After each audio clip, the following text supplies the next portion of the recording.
Let's start correct use of verb. Mixed sentences.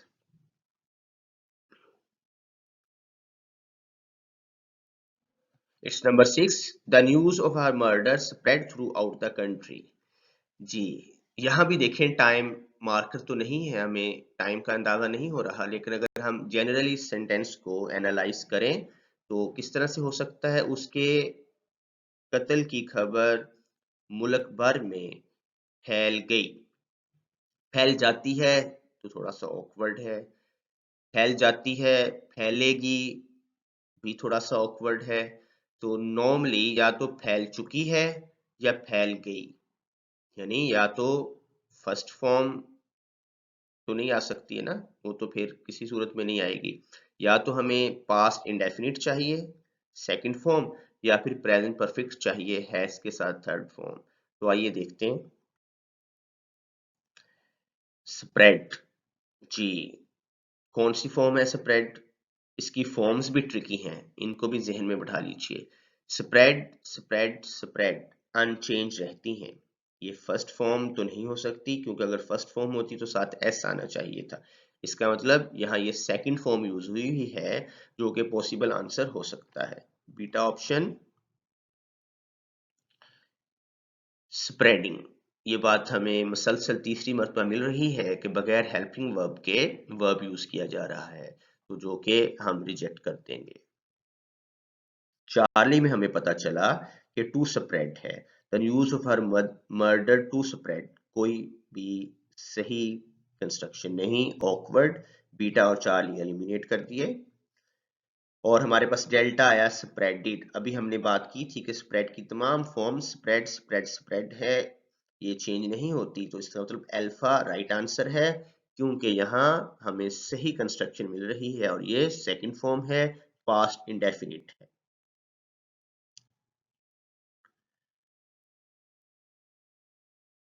My brother dash struggling for this job for many months. बड़ा simple सा sentence है, हमारे पास दो clues है यहाँ। फॉर मैनी मंथ्स मुसलसल की बात हो गई, और स्ट्रगलिंग तो दिया हुआ है, हमें सिर्फ हेल्पिंग वर्ब को चूज करना है। तो नॉर्मली अगर हम देखें तो यहाँ हमें हैज बीन स्ट्रगलिंग चाहिए, लेकिन हमेशा हैज बीन नहीं, हो सकता है कि इसके अलावा कुछ और भी आ सकता है। देखते हैं ऑप्शंस में हैज बीन मौजूद है, अगर तो मौजूद होगा तो उसे प्रेफरेंस देंगे, अगर नहीं तो फिर उससे रेलेवेंट उसी से रिलेटेड कोई और हेल्पिंग वर्ब को, कोई मॉडल वर्ब को चूज कर सकते हैं। मे हैव बीन, शायद, मे से सिर्फ शायद की सेंस आ गई है, प्रोबेबिलिटी आ गई है। टेंस बिल्कुल ठीक बन रहा है इसके साथ भी। मेरा भाई महीनों से शायद इस जॉब के लिए स्ट्रगल कर रहा है, राइट। हैज बीन अकेला होता तो कर रहा है पक्की बात थी। मे हैव बीन से क्या पता चला?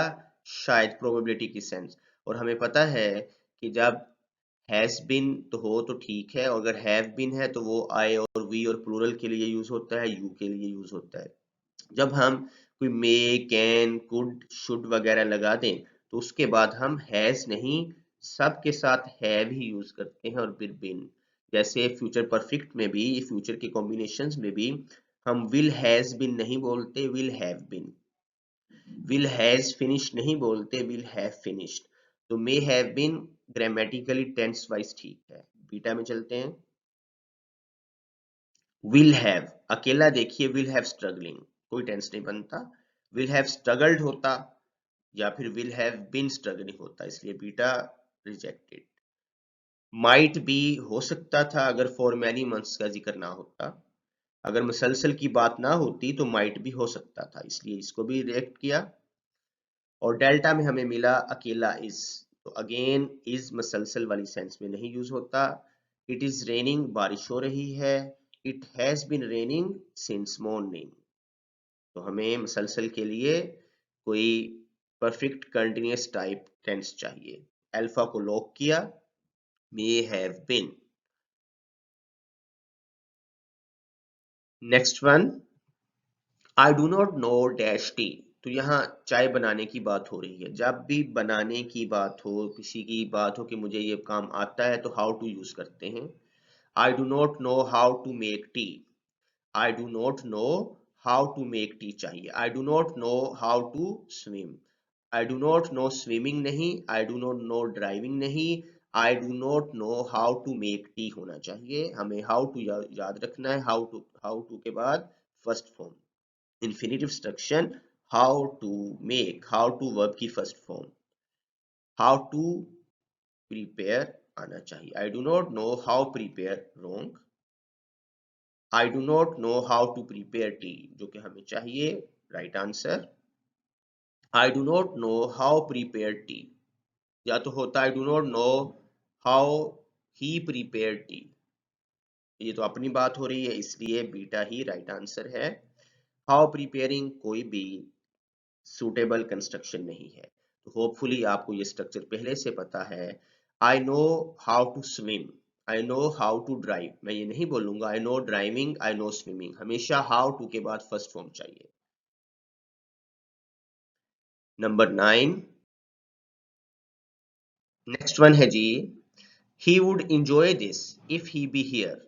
तो देखिए फौरी तौर पर इफ की वजह से हमें ये जजमेंट होगी कि ये कंडीशनल है, और कौन सा कंडीशनल है ये भी हमने जज कर लिया कि ही वुड इंजॉय रिजल्ट क्लॉज हमें दी हुई है जो कि वुड के बाद फर्स्ट फॉर्म है। इसका मतलब ये सेकंड कंडीशनल है। अगर सेकंड कंडीशनल है तो इफ के बाद हमें पास्ट इंडेफिनिट चाहिए, इफ वाली क्लॉज में हमें पास्ट इंडेफिनिट चाहिए। और अगर बी फॉर्म यूज करनी है क्योंकि ये अनरियल कंडीशनल है तो हमें वर्ब का कॉम्बिनेशन चाहिए। ऑप्शंस आर, इज नहीं हो सकता, ये तो प्रेजेंट में चाहिए हमें, फर्स्ट कंडीशनल में चाहिए, रॉन्ग हो गया। उसके बाद वॉज ठीक था लेकिन अनरियल कंडीशन की वजह से वर चाहिए, वॉज नहीं चाहिए। उसके बाद चार्ली में वर आ गया जो कि हमारा आंसर है, और उसके बाद हैज बीन अगेन प्रेजेंट में आ गया, और इफ वाले हिस्से में हमें प्रेजेंट हैज बीन कहीं नहीं मिल रहा था, सिर्फ थर्ड कंडीशन में हमें पास्ट परफेक्ट मिलता है। तो इसका मतलब वर को चूज कर रहे हैं, he would enjoy this if he were here, right. Unreal condition में सबके साथ हम क्या यूज करेंगे, were. If I were a millionaire I would go round the world, if I were a millionaire I would go round the world, were is the right answer. Last one, if you play with matches you burn your fingers, conditional. तो यहां अब हमें ये देखना है कि कौन सी conditional construction है। यहाँ कंडीशनल कंस्ट्रक्शन में जीरो कंडीशन भी हो सकती है और फर्स्ट कंडीशनल भी।